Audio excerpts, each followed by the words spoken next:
La Sociedad Dominica de Medios de Comunicación, Sodomco, presenta A Pensar Más con Rosa María Palacios.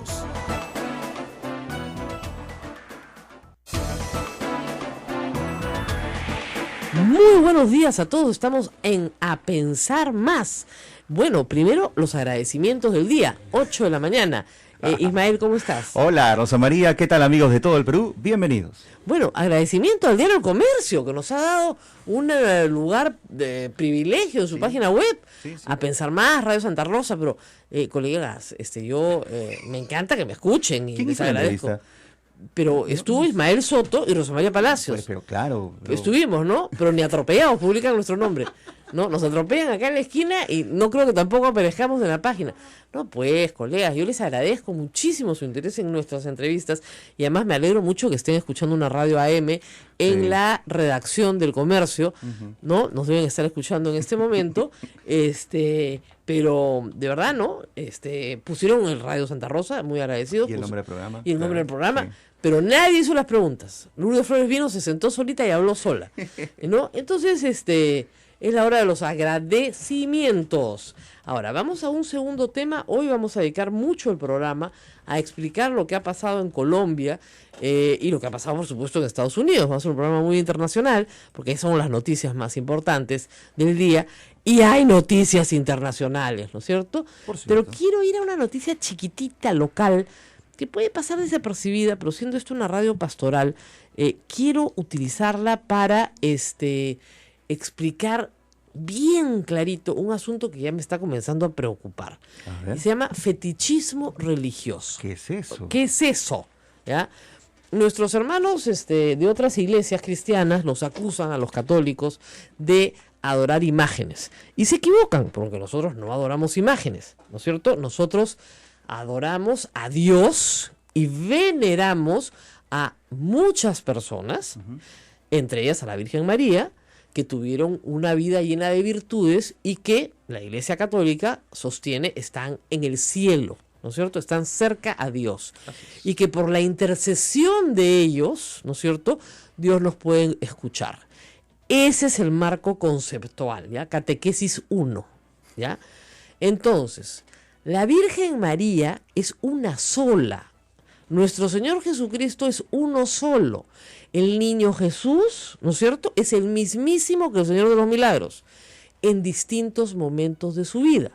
La Virgen del Carmen es la misma que la Virgen del Rosario, que es la misma que la Virgen de la Asunción, que es la misma que María Auxiliadora y que es la misma que la Virgen del Camino. Es la misma Virgen, es la mismísima Virgen. No hay 8 vírgenes, ni 15 vírgenes, ni todas las advocaciones de las letanías, ¿no es cierto? Ustedes podrían utilizar María Reina, Estela Maris, etcétera, Regina Paz, ya. No son distintas vírgenes, es la mismísima Virgen. María Inmaculada es la misma Virgen, ¿ok?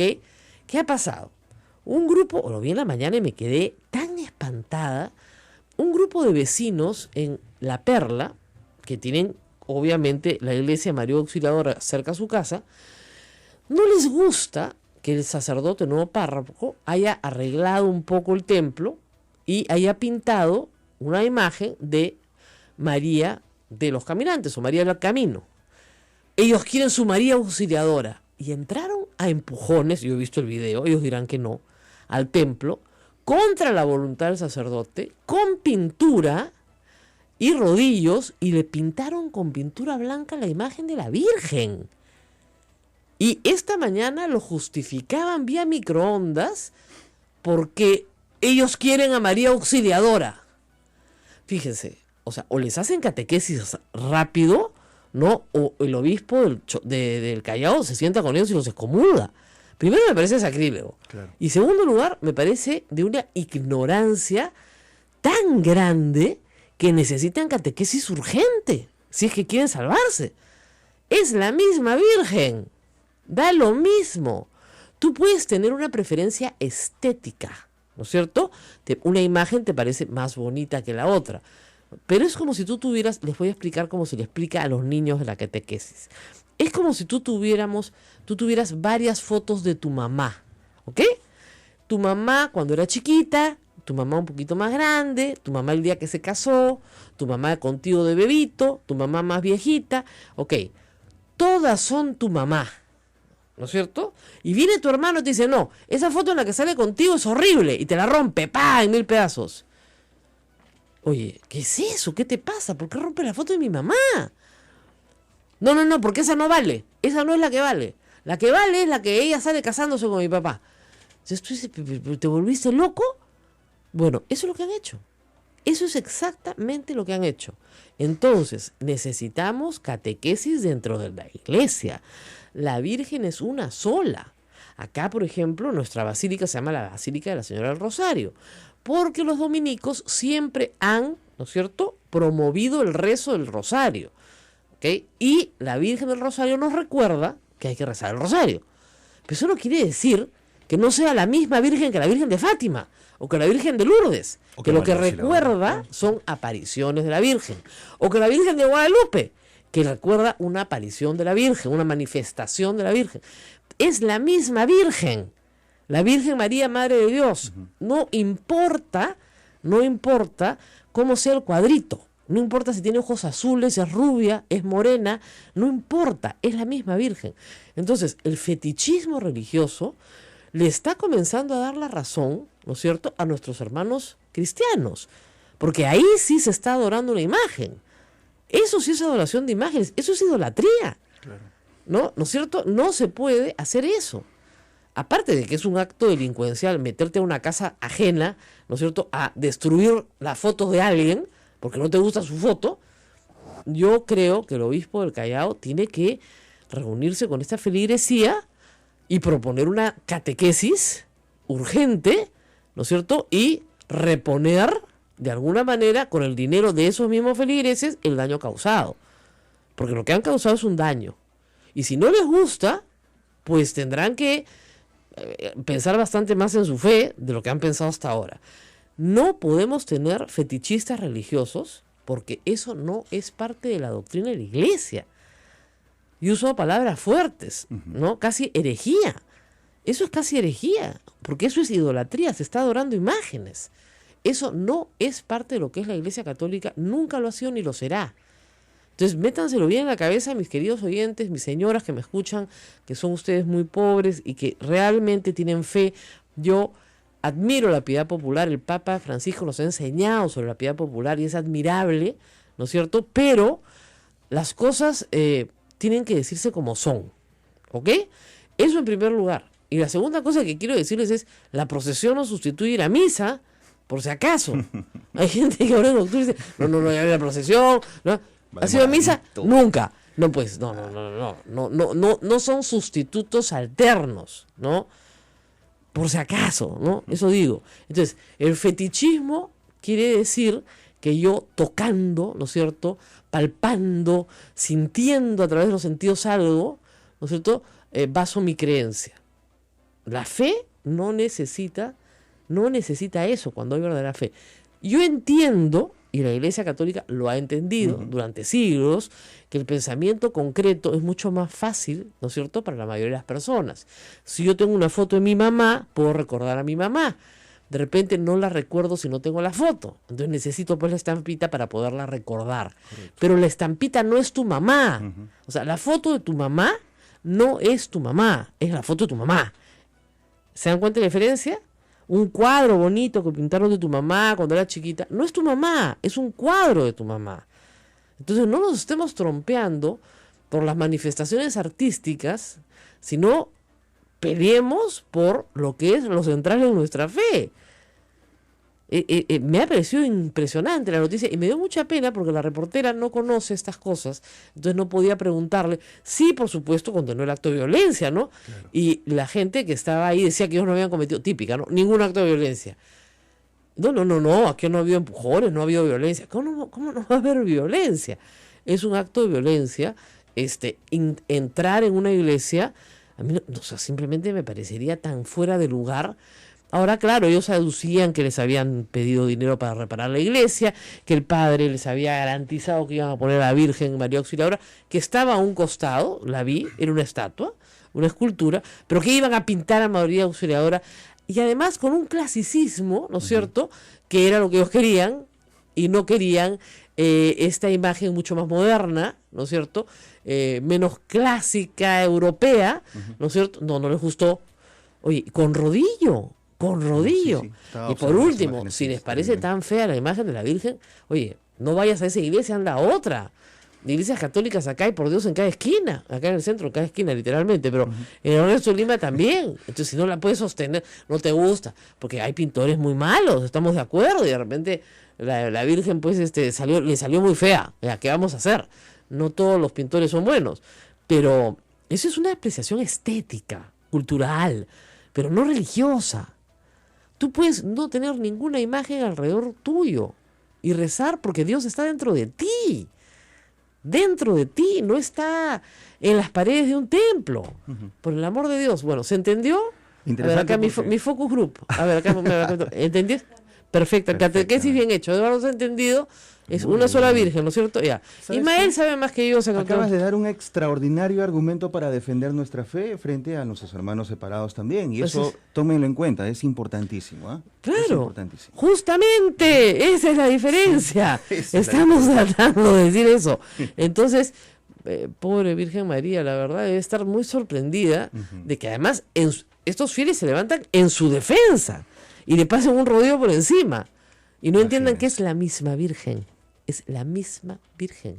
Ella que es tan sencilla, que siempre se ha mantenido con perfil bajo, que nunca ha querido figurar ante En la Biblia, imágenes. claro, nosotros conocemos a la Virgen por el Evangelio. Claro, ¿Ya? Y en el Evangelio la Virgen siempre está un paso atrás. así es. ¿No es cierto? No está un paso adelante. Entonces, por el amor de Dios. Ahora, claro, las vocaciones a la Virgen María hay muchísimas. Hay muchísimas. Y qué bueno que las haya, porque son, como repito, manifestaciones de cariño. Como si tú tuvieras una foto de tu mamá bonita, entonces le pones unas flores debajo, ¿no es cierto? Porque te parece linda la foto de tu mamá, y resulta que tus hermanos tienen otra foto de la mamá, que también le ponen sus flores, entonces están contentos, pues la recuerdan. Claro. ¿Ya?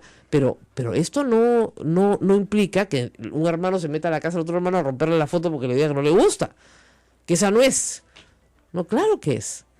Y lo mismo pasa con las representaciones de nuestro Señor Jesucristo. O sea, el Señor de la Justicia, ¿no es cierto?, es el mismo que el niño Jesús, es el mismo que el Señor de los Milagros. No son personas diferentes. Es el mismo. Son manifestaciones de fe. Es decir, queremos recordar a Cristo en su manifestación del justo juez. ¿Ok? Queremos recordar, recordar a Cristo en su manifestación de la pasión. O queremos recordar a Cristo como un hombre que trabajó como obrero, como carpintero. Claro. ¿No es cierto? Entonces, es manifestaciones de la vida de Cristo que son recordadas en esa particular advocación a la cual uno se está dirigiendo. Porque se puede uno sentir muy necesitado de justicia, necesitado de salud, necesitado de... Uno va y pide un milagro, ¿no? El Señor de los Temblores es una representación tradicional peruana, ¿no es cierto?, que nace en el Cusco y en Lima a raíz de los terremotos en la colonia, pero no significa que sea un Jesús diferente, es el mismísimo. Es el mismísimo que usted recibe en la comunión, igualito, es el mismo. La misma comunión, el mismo Cristo, el niñito Jesús en la mano de la Virgen, es el mismo. El niño que se pierde en el templo, es el mismo. Es exactamente el mismo. ¿Ya?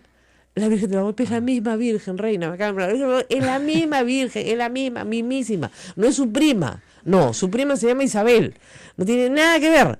Es la misma Virgen. Aracho, si usted fuera mi alumno de catequesis y hubiera sacado ¡es la misma Virgen! ¡Caramba! Una vez en Capital, bueno, No, que no habré escuchado por ahí. bueno, que en Capital yo estaba trabajando y era 8 de diciembre, como ustedes saben, feriado, Claro. porque es el día de la Inmaculada Concepción de María, ¿ya? De la Inmaculada Concepción de ella. Bueno, trata de explicar, pues, qué era eso, en fin. Hasta que alguien me dijo, y expliqué, ustedes saben que es la misma Virgen. No, me llamaron del público, ni hablar. No es la misma Virgen que la Virgen del Carmen, no, pues. ¿Es otra? Claro, pues más No. poderosa. Oh. Claro, pues, más poderosa. Es la misma Virgen, ¿ok? Entonces, da lo mismo, da lo mismo. Ahora, claro, me dicen acá, Ahí había un pampón, la feligresía y el párroco hicieron con polladas y qué sé yo, y consagraron el templo a María Auxiliadora. Está muy bien. Pero estaba también la imagen. Estaba en la imagen también, no la habían quitado. Estaba No, ellos quieren el lugar representada. central. Y puede haber sido con... Oiga, perdóneme, todas las iglesias se han construido con el dinero del pueblo. Claro. Todas, absolutamente todas. Esta donde estamos hace 400 años se hizo con los dineros de los feligreses de Lima. Porque somos iglesia. Así es. Y cuando tú metes tu mano a tu bolsillo y de ahí se va la canasta, ya no es tu dinero, ya lo entregaste, ya lo olvidaste. Tu mano derecha no sabe lo que digo tu mano izquierda. Entonces tú no puedes salir a gritar que quieres a María Auxiliadora porque así lo quieres. ¿Ya? Puede haber sido un pampón, puede haber hecho polladas, puede haber hecho 20 mazamorras, como dicen acá.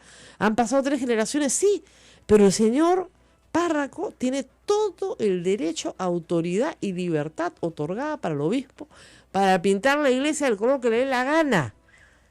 ¿Ok? Porque en la iglesia católica, aunque usted no lo crea, señora, señor, es la organización más descentralizada del planeta. Y lo que dice el obispo en su diócesis, eso se hace. ¿Ok? Eso es todo lo que hay que hacer. El obispo y su diócesis. El obispo dice, acá me ponen una Virgen del Camino porque me parece que es la que se adapta más a las necesidades de la gente de la Perla. Virgen del Camino, pues. ¿Y saben qué pasa con el resto? Obedece, pues. Y si no te gusta, ¿sabes qué haces? Catequesis para adultos, pues. De verdad, catequesis para adultos. Qué barbaridad. Bueno, ¿No? 3 un primer generaciones. bloque de catequesis perfecto. Qué Pero bárbaro. es necesario, Rosa María. Hay muchos Necesario. errores que se cometen por parte de gente que está muy ligada a la iglesia, incluso. ¿Ah? Pero parecían feligreses muy activos, es lo que más Claro, pena daba. Decía, claro. es patrona de la urbanización. Seguramente será patrona de la urbanización. La patrona de Lima es Santa Rosa, por cierto, ¿no es cierto? Y nosotros podemos acá tener una imagen de Santa Rosa, estamos en Radio Santa Rosa, ¿no es cierto? Y no me gustaría que alguien entre, me la tumbe al piso y me diga que me va a poner otra. ¿No es cierto? Pero si aquí los padres deciden que mañana esto no se va a llamar Santa Rosa, sino se va a llamar Santa María, y vamos a poner a María en el centro de la radio, pues yo no me tengo por qué oponer. ¡Ah, no! ¡Santa Rosa! ¡Patria o muerte! No, pues ¿qué cosa es esto? Cuidado, ¿Ah? eso Así sí, es de verdad, de verdad. Catequesis básica. Bueno, Nos vamos a la pausa. nos vamos a Hoy gracias somos a Juan. internacionales. Juan Cabezadura, que me está hablando de La Perla. ¿Ah, Le sí? agradezco, porque hay alguien que me escribe La Perla, pero de verdad, lo que han hecho está mal. Sí. Eso no se hace. No se puede romper la foto de la mamá, ¿no es cierto? Aunque no te guste la foto de la mamá, porque sí, todas son la mamá. Así es. Muy bien, nos vamos a la pausa y regresamos para hablar de 2 temas importantísimos. Colombia, por un lado, acuerdo de paz con la FARC, y Estados Unidos, el debate que estuvo buenísimo. Buenísimo, yo les voy a contar todo. Ya regresamos. Esto es A Pensar Más con Rosa María Palacios. No se vale. Sodomco, Sociedad Dominica de Medios de Comunicación.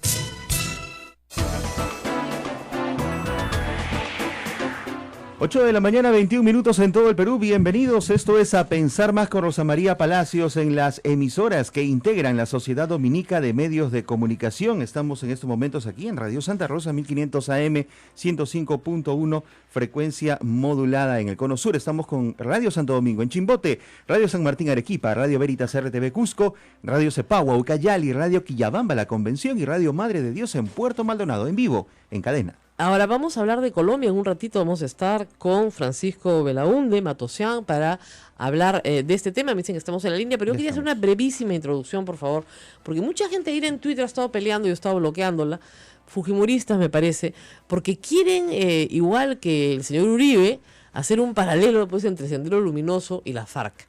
Y no hay paralelo posible. Y les voy a explicar varias cosas muy rápidamente. Sendero Luminoso fue derrotado militarmente por el Estado peruano, políticamente y mediáticamente, o sea, en todos los campos fue derrotado. Las FARC no. Llegaron a un equilibrio militar con el Estado colombiano, por el cual hace 50 años no las han podido derrotar y probablemente no los van a poder derrotar 50 años más, gracias a su vinculación con el narcotráfico y otras formas de sobrevivencia que han aprendido en el camino, ¿no es cierto? 2.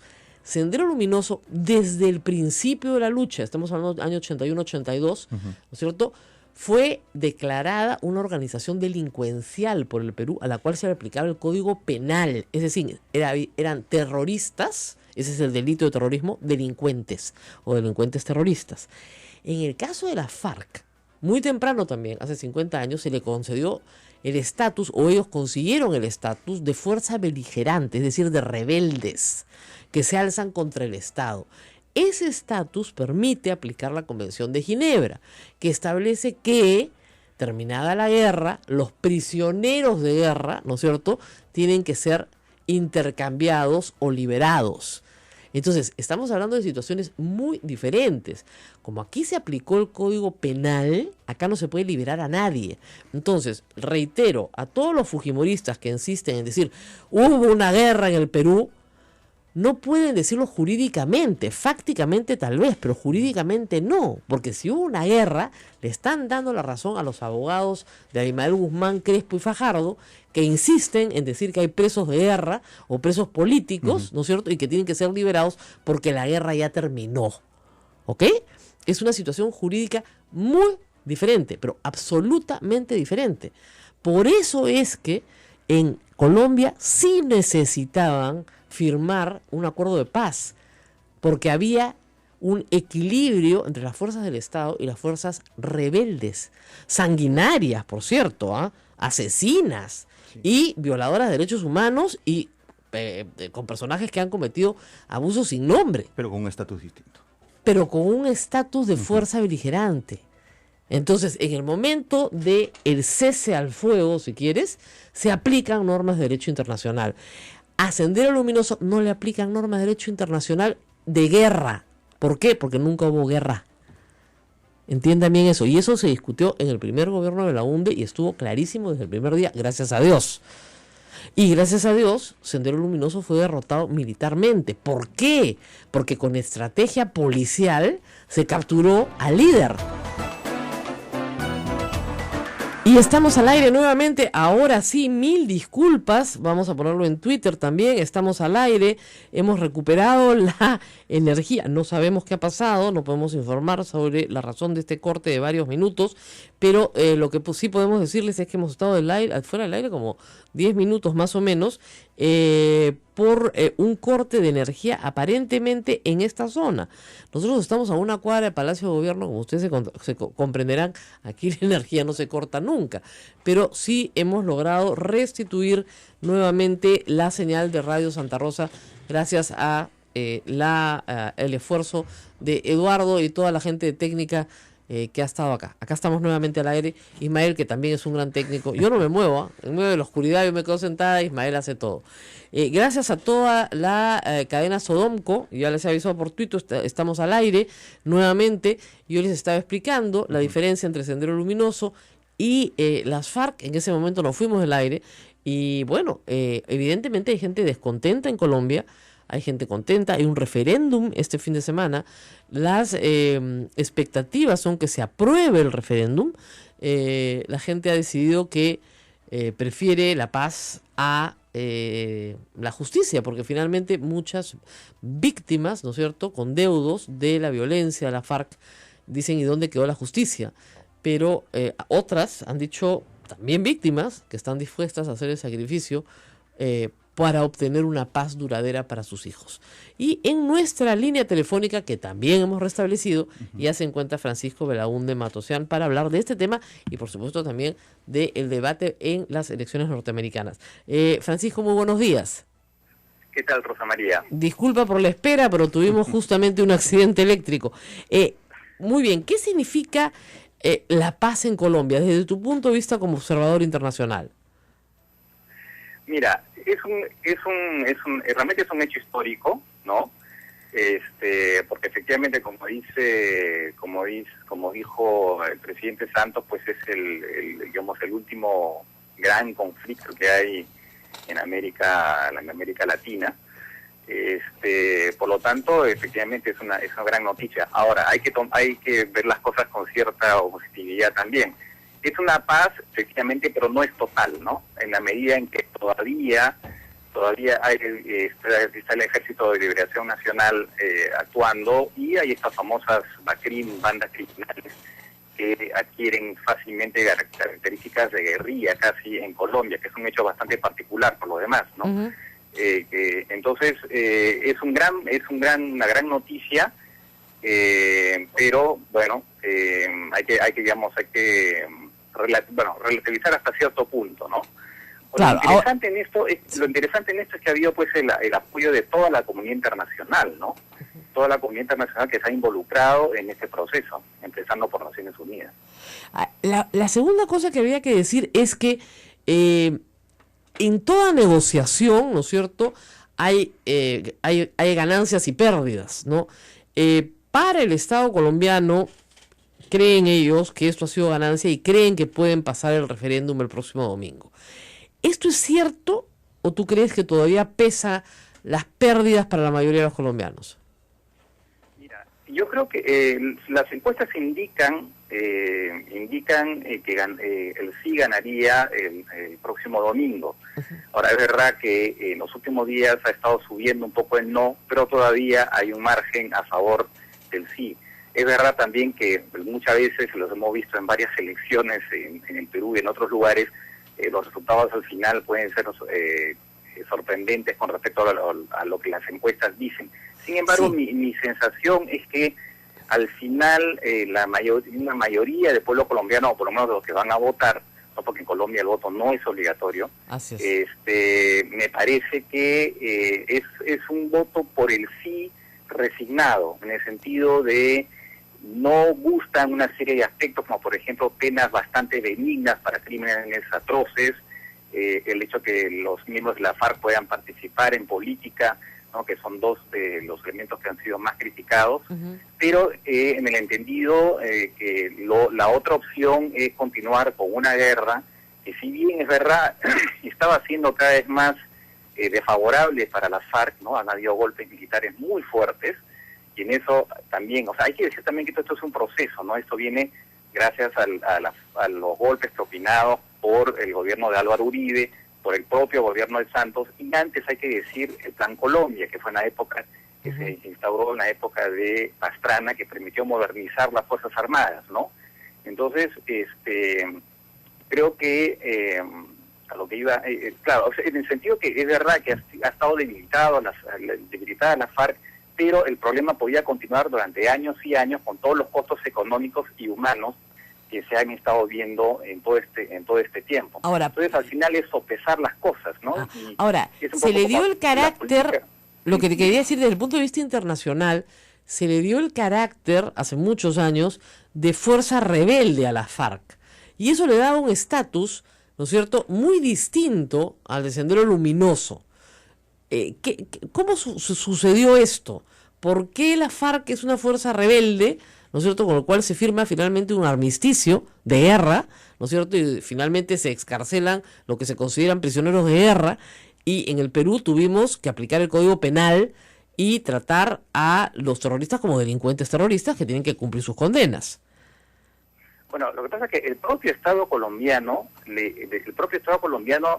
dio ese estatus, por lo menos implícitamente, cuando empezó a negociar, no solamente ahora. Claro. Hay que decir una cosa, todos los gobiernos colombianos, en los últimos gobiernos colombianos, estamos hablando ya de 15 años para atrás, incluso antes, han intentado negociar con las FARC, ¿no? Y por lo demás, no solamente con la FARC, también han negociado con otros grupos como el M-19, con el cual llegaron a un acuerdo. Así es. Es el propio Estado colombiano el que digamos, los ha reconocido de una forma como un grupo rebelde. O sea, esto no es una cosa inmediata, esto no cayó del cielo. Es el propio Estado colombiano y son varios los presidentes que han intentado, incluyendo por lo demás el propio Álvaro Uribe, que no se acuerda que él mismo intentó tener acercamientos con las FARC, ¿no? Entonces, esto es el propio Estado que le ha reconocido. Así es. Eso hay que entenderlo bien porque es un caso completamente distinto al caso peruano, que además es un caso muy original, el caso peruano, muy distinto a los demás casos en el mundo. Claro. No, lo que pasa es que además con Sendero Luminoso es un grupo que más me hace pensar en un grupo, digamos, en la Camboya de Pol Pot, ¿no? Es un grupo claramente, digamos, genocida, digamos, con un grado de extremismo absolutamente fanático, que no se ha encontrado en ningún grupo guerrillero o terrorista de América Latina, por lo menos, ¿no? Así es. El otro gran tema, Francisco, del cual hay que hablar es de las elecciones en los Estados Unidos, pero te voy a pedir una brevísima pausa que tenemos que hacer para ya conectarnos con todos nuestros afiliados. Vamos a hablar de lo que está pasando en las elecciones de Estados Unidos. ¿Por qué nos importa tanto? Porque, por supuesto, viven miles de peruanos migrantes en los Estados Unidos y tenemos familiares migrantes en los Estados Unidos y la política migratoria puede endurecerse en el caso de que gane Trump. Vamos a hablar de estos temas, Francisco, si nos permites, vamos a una brevísima pausa y regresamos. Esto es A Pensar Más con Rosa María Palacio. No se vayan, volvemos. Sodomco, Sociedad Dominica de Medios de Comunicación.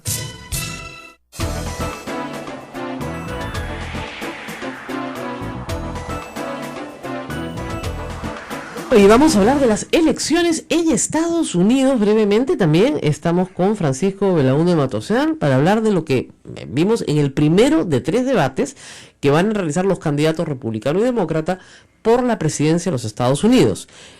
Clinton, como ustedes saben, es una mujer con trayectoria política, ha sido la esposa de un presidente, ha sido senadora y ha sido secretaria de Estado, es el equivalente a ser el ministro de Relaciones Exteriores durante el gobierno de Obama. Trump, por el contrario, es un empresario multimillonario que viene del sector inmobiliario, que ha tenido presencia mediática, ha tenido programas de televisión, ha participado y auspiciado concursos de belleza, es un político fuera del sistema, ¿no es cierto? Y Clinton es una política dentro del sistema. Pocos creyeron en el Partido Republicano que iba a ganar la nominación, finalmente la ganó y hoy compite contra Hillary Clinton para gran preocupación de muchos. Francisco Belaúnde, ¿cómo vio el debate de anoche? Mira, yo la verdad que vi claramente que Clinton ganó el debate, ¿eh? La verdad que eso sí fue llamativo como ella se puso en una postura bastante agresiva, ¿no? Y fue prácticamente a la garganta de Donald Trump, lo arrinconó, por ejemplo, con el tema de los impuestos, lo tuvo a Trump hablando, justificándose, ¿no? Con el tema de los impuestos y diciendo una barbaridad, como diciendo, cuando dijo, si no pagué impuestos fui inteligente. Utilizando la ley, los recovecos de la ley, evidentemente, ¿no? Después también hablando sobre su propio negocio, o sea, realmente lo arrinconó y se vio como ella se preparó, porque efectivamente ella y lo mencionó Donald Trump, ¿no? Uh-huh. Como él había estado visitando a la gente mientras ella se quedó en su casa y dijo, no, yo me preparé. Y ¿sabe qué? Además me preparé para ser presidente. Fue una frase muy buena en el debate, ¿no? Claro. La verdad que se notó que ella se había preparado a conciencia y ante la sorpresa de muchos esperaban ver más bien a un Donald Trump que la iba a arrinconar a ella con esa agresividad y esa grosería suya, uh-huh. Más que agresividad, lo suyo puso grosería, pero finalmente fue ella la que se le adelantó y lo puso en dificultades, ¿no? Y yo, a mi modo de ver, y creo que es también me parece de mucha gente en Estados Unidos, ella ganó el debate claramente, ¿no? Yo creo que, si bien no vi completa la primera parte, por lo que todos me dicen es que en la primera parte él salió más agresivo y parecía que la estaba arrinconando hasta que ella sacó las garras. Y sí, yo he visto toda la parte final, digamos, los golpes sobre el tema contra la mujer, mencionar a Alicia Machado, a la cual le dijo Miss Piggy, y es verdad, además, lo descolocaba, es decir, lo sacaba de su agresividad, terminaba hablando de Rosie O'Donnell, una figura de la televisión norteamericana, terminaba hablando de lo que le había dicho a un presentador en cable sobre la guerra de Irak, pero no se concentraba en la pregunta. Esa es una de las cosas que más preocupaba. Según el poll de CNN, que son en CNN, obviamente seguidores de Clinton, según el poll de CNN, ganó Clinton. Yo también creo que ganó Clinton, pero eso no quiere decir que gane las elecciones, ciertamente, ¿no? Respecto a las elecciones, vamos a esa pregunta. ¿Cómo ves la posibilidad de que Trump pueda ganar? Mira, yo creo que con Donald Trump creo que he aprendido a ser extremadamente prudente. Y como mucha gente siempre veía con bastante escepticismo esa candidatura y decía que en algún momento pues este fenómeno simplemente se va a extinguir. Pero no, o sea, él ha desmentido los pronósticos y finalmente se ve pues que responde a un hartazgo de parte del electorado republicano, ¿no? Que desde colocando además a los propios directivos del Partido Republicano, que hicieron todo lo posible para que Donald Trump no fuera finalmente ungido o elegido como el candidato del partido, ¿no? Así que yo diría, de manera absolutamente prudente, que parecería que Clinton va a ganar, pero que no se puede descartar absolutamente nada con Donald Trump. Hay que estar preparados para, por lo menos en mi punto de vista, para lo peor, ¿no? Ahora, sí hay que decir que la candidatura de Trump ha sacudido a la política norteamericana, ¿no? Es un fenómeno realmente fuera de lo previsible, y además ha atacado con temas que son demagógicos, pero que van al corazón del Midwest americano, que es republicano, ¿no es cierto? Como que los empleos se pierden por culpa de los inmigrantes o por los tratados de libre comercio, y que los americanos tienen que recuperar Norteamérica para ellos mismos y convertirla nuevamente en una gran potencia, en un gran país, ¿no? Y sobre todo atacar a los aliados externos en todo momento, ¿no? Que paguen su fair share, o sea, la parte que les toca, ¿no es cierto?, en la defensa en la que estamos haciendo nosotros los norteamericanos, ¿no? Entonces, son temas que sí apelan a un norteamericano, hombre blanco del Midwest americano, que probablemente ha visto reducidos sus ingresos, o que está desempleado, o que tiene problemas, ¿no es cierto?, económicos, hipotecarios, derivados de la crisis del 2008. ¿Tú crees que ahí hay un público que sí lo sigue? Eso está clarísimo. No, claramente, ¿no? Efectivamente ese es el público que está detrás de él. Hace que mucha gente, por ejemplo, que habitualmente no va a votar, en esta oportunidad ha ido a votar en las primarias por él, ¿no? Son estos que a veces nunca se han inscrito en las listas electorales, ahora lo han hecho, ¿no? Ahora, el fenómeno también tiene su contraparte al otro lado, ¿no? Sí. Bernie Sanders también fue un candidato que estuvo sorprendentemente resistente hasta el final prácticamente de la campaña primaria demócrata, y también él representa un hartazgo también de otro tipo de electorado que, por ejemplo, ve cómo sobre todo centrado en los problemas, como los problemas financieros generados por Wall Street han quedado impunes, el tema de las diferencias, digamos, sociales cada vez mayores. Entonces, también por ese lado se ha generado un electorado de protesta, si se quiere, ¿no? Entonces, en realidad hay un fenómeno en Estados Unidos, a pesar de que la economía finalmente se ha recuperado hasta cierto punto, no totalmente, ¿no? Pero se ha recuperado más o menos desde que ha habido esta enorme crisis del 2008, que en el fondo no ha terminado totalmente, pero se ha recuperado hasta cierto punto, pero evidentemente queda todavía mucho, digamos, el sentimiento en que hay una injusticia social. Por otro lado, hay sentimientos proteccionistas, que los financieros van y nos quitan nuestros empleos. Curiosamente, ahora Donald Trump tiene una visión absolutamente contraria a la tradición republicana, y es la de estar en contra de los tratados de libre comercio, ¿no? Así es. Bueno, muy interesante. Muchísimas gracias a Francisco Belaunde por este panorama. Colombia, Estados Unidos y otras noticias internacionales que a veces desaparecen de las primeras planas, pero deberían estar ahí. Gracias por estar con nosotros. Y tenemos una llamada telefónica más que vamos a hacer. Sí, luego de la pausa vamos a conversar un ratito con el general Marco Miyashiro, como ustedes saben, el hombre que atrapó a Abimael Guzmán. Él sí, físicamente, él estuvo ahí, no solamente estuvo ahí, dirigió toda la operación y no salió en el video justamente para proteger la identidad de los hombres y mujeres que atraparon a Abimael Guzmán. El hombre que derrotó con inteligencia a Abimael Guzmán estará en un momento con nosotros. Hoy es congresista de la República. Regresamos. Con Rosa María Palacios en Sodomco, la Sociedad Dominica de Medios de Comunicación que integra Radio Santa Rosa 1500 AM, 105.1 FM, Radio Santo Domingo 102.1 FM, Chimbote, Radio San Martín Arequipa 97.7 FM, Radio Veritas RTV Cusco 92.1 FM, Radio Cepagua Ucayali 100.5 FM, Radio Quillabamba La Convención Cusco 91.1 FM, 1210 AM y Radio Madre de Dios en Puerto Maldonado 92.5. Sodomco, Sociedad Dominica de Medios de Comunicación.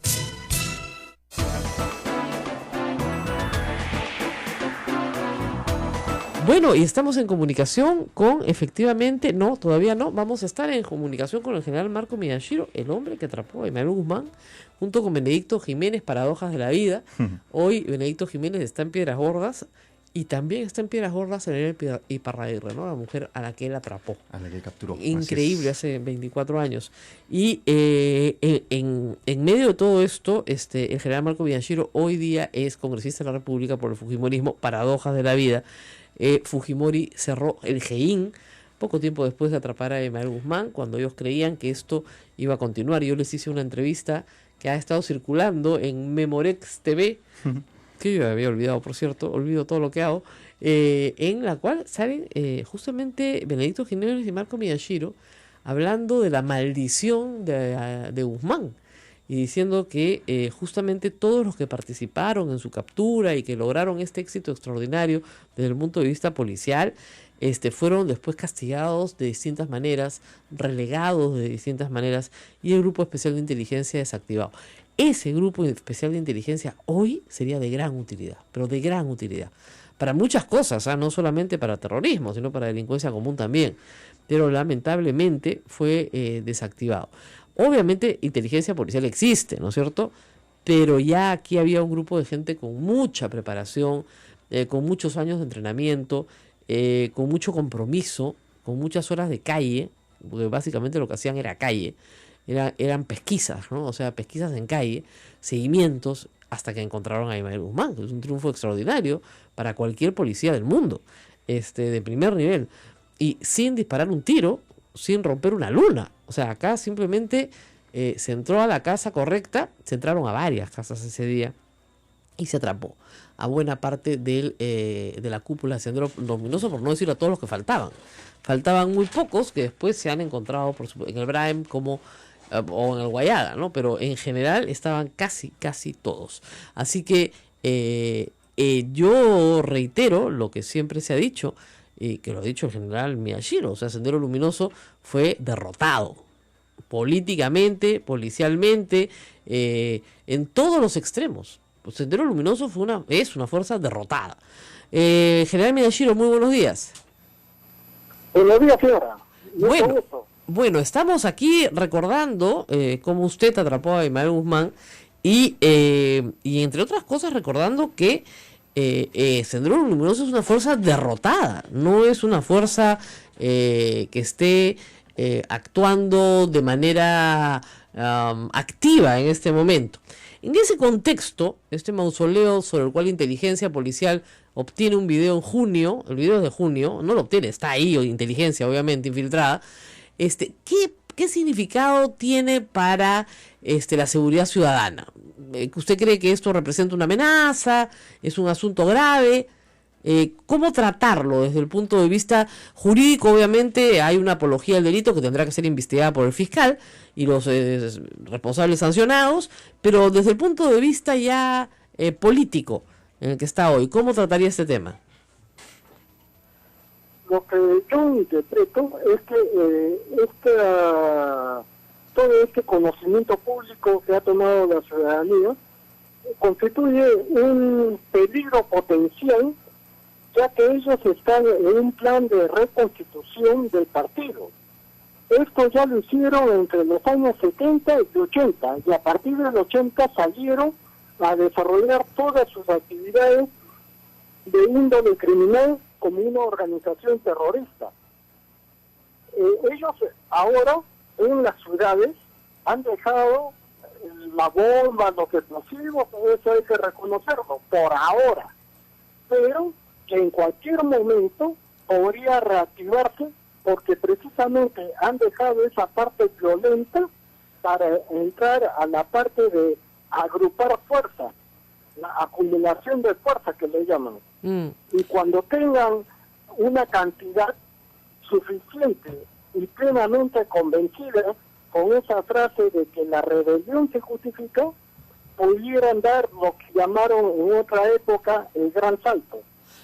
Obviamente, pero esto parece abandonado por una posición tipo, por lo menos yo he entrevistado extensamente a los abogados de Guzmán, Fajardo y Crespo, que también han purgado condena. Ellos sostienen que ellos son fuerza, que aquí hubo una guerra, ¿no es cierto? Que ellos perdieron la guerra, pero que terminada la guerra, los presos de guerra se liberan cuando ese estatus nunca fue dado por el Estado peruano. Y que toda esta organización lo que busca como objetivo es la liberación de Abimael Guzmán, obviamente. Ese es más que un objetivo militar, tiene un objetivo político, que es la liberación de Abimael Guzmán, y así lo han declarado. ¿No cree usted que ese es más bien el tema de fondo en este asunto? No, yo lo que considero, y recuerdo usted cuando Abimael Guzmán fue capturado, en los videos que fueron difundidos por Ketil Vidal, le dio la oportunidad al dirigente de señalarse la cabeza, la sien, diciendo lo que está aquí no se lo quita nadie. Bueno, ¿no? eso, lo cual es cierto, ¿no? Eso es una especie de herencia. Y también toda la campaña desde el año 92 que se produjo la captura hasta la actualidad, dice que es un recodo en el camino y que ahora ya tienen otros objetivos, ¿no? Estos objetivos es precisamente la acumulación de fuerza. Es por eso que todavía, bajo otras denominaciones, subsisten los grupos en Hebraico. Eso constituye una fuerza armada, una fuerza terrorista en reserva, hasta que se produzca este gran salto. Ahora, general Miyashiro, ¿no cree usted que esto es más bien una potencialidad, como usted lo ha dicho, y no una realidad? Es un peligro potencial. Exactamente, no es una realidad. Se lo pregunto porque parece que al fujimorismo le interesara resucitar a como diera lugar, ¿no es cierto?, el terrorismo, para justificar las acciones de terrorismo de Estado que se realizaron durante el gobierno de Alberto Fujimori, de las cuales usted, por supuesto, no fue parte, ¿no? Pero es que no hay otra explicación, es como una desesperación por decir que sí hay terrorismo cuando no lo hay. Yo considero que sí hay. Pero no me acaba de decir que es potencial. He estado en el Ministerio del Interior el año 2009 y el año 2010. Y en esos años hubieron más de 100 muertos por año en la zona de Brain. En el Brain sí, por supuesto. Sí. Pero son más vinculados al narcotráfico, ¿no es cierto? Están vinculados a una actividad delictiva en particular. Pero lo mismo se decía en Lima después del año 92, que ya entró a una etapa de clasificación. Y como capítulo de la visita del presidente Bush el año 2002, cometen el atentado de Polo. Sí, por supuesto. Con un coche bomba. Ese es el último atentado de coche bomba que hay en Lima. Que vino de Arequipa y vino de Trujillo. Sí, porque decían, no se puede ir un presidente de un país imperialista como los Estados Unidos sin llevarse un recuerdo de partido. Pero general Miyashiro, como usted sabe, es bastante sencillo, ¿no es cierto?, para una organización de este tipo colocar un coche bomba. No es tan complicado. No tenemos que explicarle cómo al público, pero usted y yo sabemos que colocar un coche bomba no es tan complicado. Organizar una sucesión de atentados terroristas, ¿no es cierto?, que destruyan la red eléctrica, que creen un estado de zozobra permanente, eso es otra cosa. Y eso no hay. ¿Y no le parece a usted que repetir el video en los medios de comunicación más bien puede contribuir al reclutamiento de Sendero Luminoso más que a que no se reclute más gente? ¿Usted ha escuchado la versión de los jóvenes que son entrevistados preguntándole sobre qué cosa fue el terrorismo de Perú? Por eso le digo, donde se ha ocultado la historia. El video que están pasando los medios de comunicación filtrado por la Policía Nacional es un video en el cual se arenga Sendero Luminoso y se repite una y otra vez en los medios de comunicación. Es que los jóvenes no recuerdan o no saben porque se ha ocultado esa parte de la historia. 20 años de sufrimiento. Bueno, eso es absolutamente cierto, estamos de acuerdo, señor Miyashiro, pero ¿por qué se ha ocultado? Porque ha habido un grupo político que ha dicho no a la memoria, que no se recuerde nada, no a la memoria. Y el problema es que cuando no hay memoria, pues se borra todo. Pero es que cuando no hay memoria, se vuelve a repetir los mismos errores. Así es. Entonces, usted sí está a favor de que haya memoria, ¿no es cierto? Por supuesto que tiene que haber memoria. Bueno, entonces tiene que hablar con sus compañeros de partido que no creen en la memoria. Yo Yo no entiendo eso.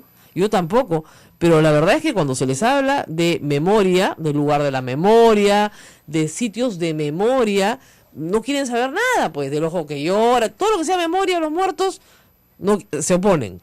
Cuando eso es justamente lo que hay que hacer para que los jóvenes sepan. Usted disculpe, pero no me pueden decir que esa memoria es para héroes del pueblo. ¿Qué héroes del pueblo? Si ellos son asesinos. Pero nadie, señor Miyashiro, no me refiero al mausoleo, me refiero al... No me está escuchando.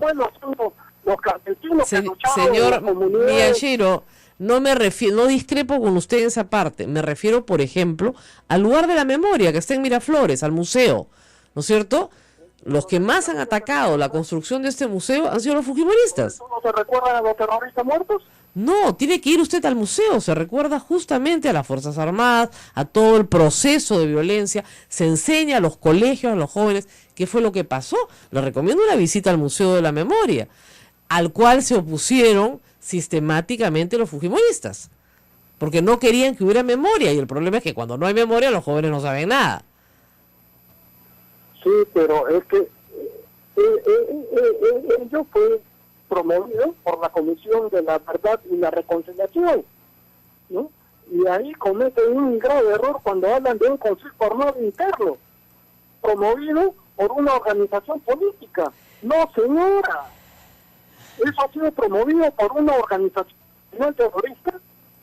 Lo que ha provocado el Estado es para defender la vida.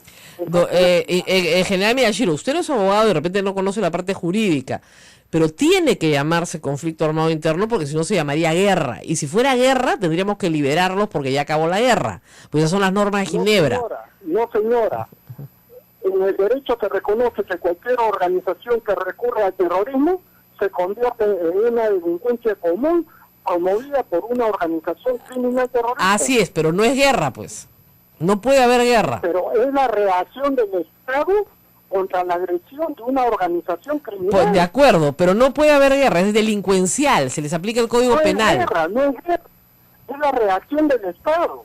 Así para es. defender el Estado de Derecho, Sí, pero no hay guerra, ¿se da cuenta? Porque si hay guerra, se aplican las normas, no se aplica el Código Penal.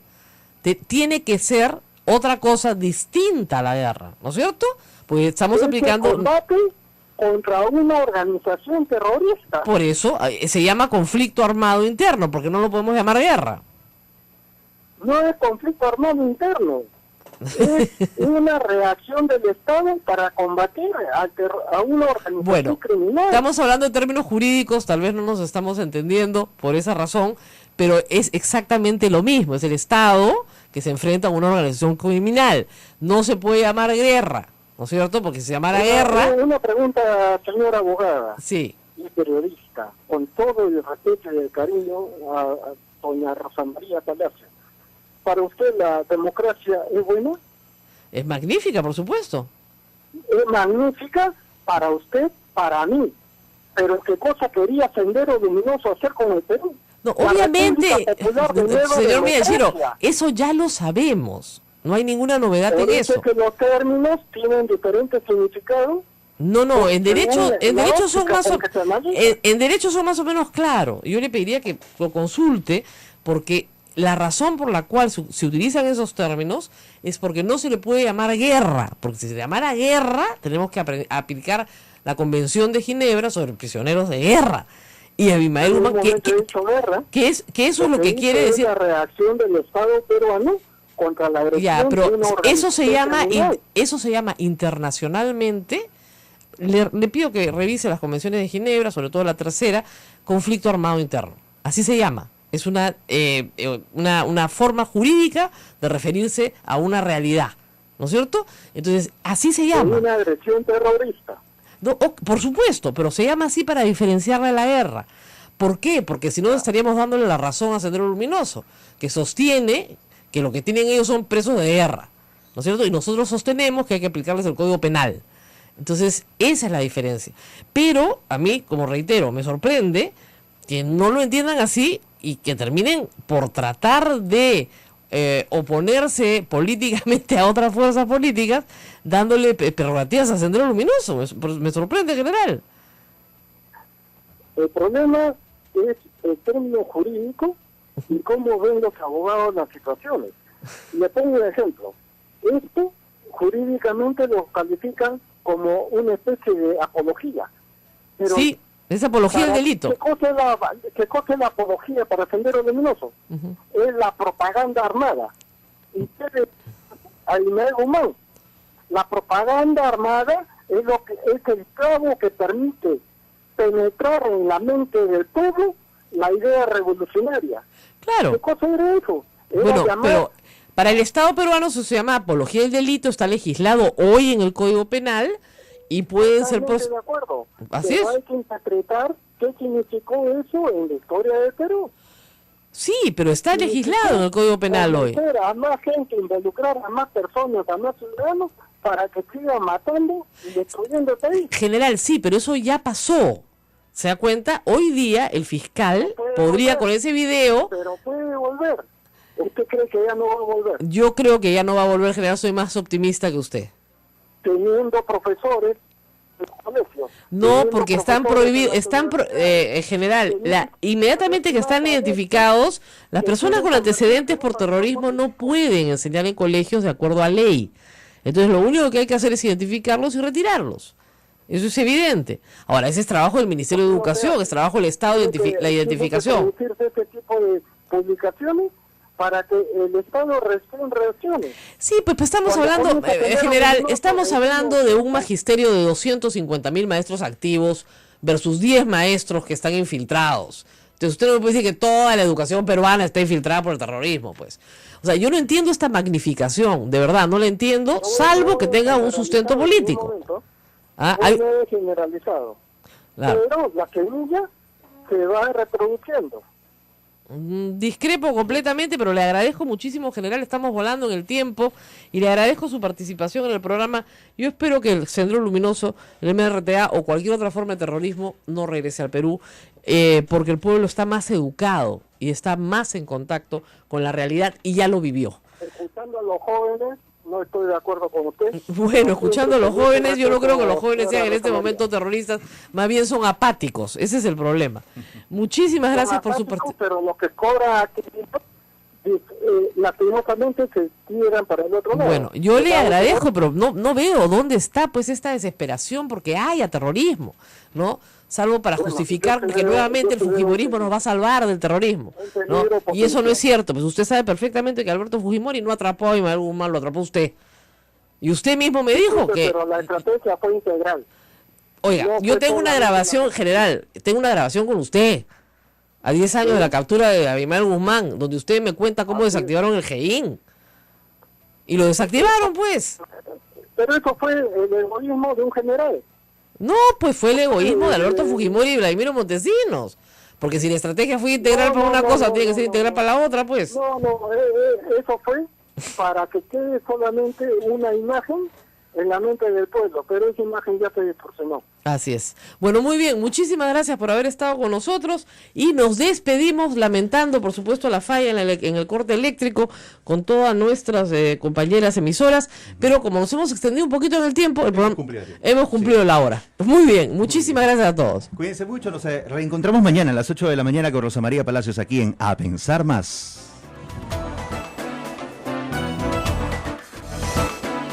Hasta aquí, A Pensar Más con Rosa María Palacios. Este programa fue producido por